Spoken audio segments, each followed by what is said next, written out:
जेमिति आज सुनी था निर्दोष गंधर्व पुत्र सुशंख को थरे मारी थे आउ थे बारंबार हैरान करी मारुचंती सी निर्दोष कौन सी दोष करना ताको मारिकी पलि आसी सी अभिशाप दे तोर जी पुत्र जन्म हम से धर्म छड़ा हो सी अधर्मी हो सी निंदुक हो आसी बापा को कहते बापा जमदेवता शुणीदे अरे झील आसी बड़ हो गला एत बड़ भूल करदे अरे मो चुप रहीबाटा एत बड़ भूल होगा कहले शुणु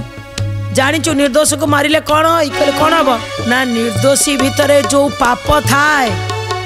ताकू हाथ उठेला माने से जेतिक पाप कर तू छुईमा द्वारा सबू पाप तोरी भितर आसी ग्रास कर आउ कौन हम ना तू ताकू मारिलुनु जे सत्य को मारिलु एबे कर्म फल भोगिया तत्पर हो जा मु कौन करी झील जन्म करी झील जो कर्म करी कौन करी तू कौन कलु एना तोते किए विवाह मु तो जहाँ को सत्यर देवता न्यायर देवता धर्मर देवता मु तो कहबी मो झीर यहाँ दुर्गुण अच्छी अभिशप्त झील किए विवाह कर तू कौन कलु एवं तार कर्म फल तोते भोगिया को पड़ो कहले बापा ये कौन मु रक्षा पाई पारि ना बापा कहले गोटाई कथा अच्छी कहले कहले सुना रे जदि खाद मिसी थाए निआरे पकेले से खाद ता दूर अलग हो जाए पोड़िक गोटाई प्रकार हो पार तू जदि तपस्या कर तू जदि सत्संग कर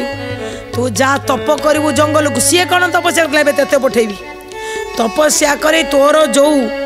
ये अहंकार तो भीतर जो गर्व अच्छी मो झील बिली जो मु ते भलरे छाड़ी देइथिली किंतु आर जो तू भूल भाव में नेला सी बापार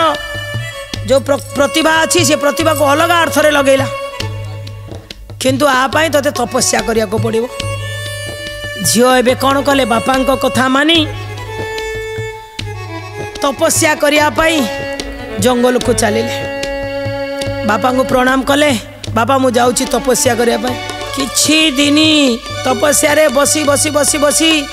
पूरा शरीर को क्षीण करदेले खाया पिया नकरी भगवान को डाकी चलिले मते ये जो पाप मु करेछि आदरू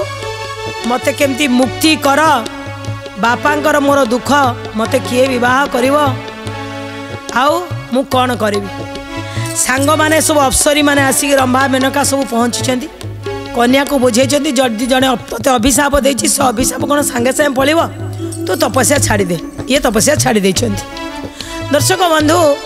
ये थिला कहानी ये कहानी रू आमे कौन शिखिले ये पद्म पुराण कथा आमे कौन शिखिले ना पिला जदि छोट बेला हो कि बड़ बेला हो पिला जदि भूल करुच्ची बापा माँ ता भूलटा को धरातु देखो जदि भूल न धरोच पिला बड़ हेले आहरी खराब बाटू जीव द्वितीय कथा कौन ना जदि कहार दोष ना बिना दोष आपण दोष को आउ क्या थोपिकी बिना दोष जदि क्या दोषी सब्यस्त करुँच आपण अभिशाप पाइबे भगवान दरबार रे भी आपण दंडित हेबे।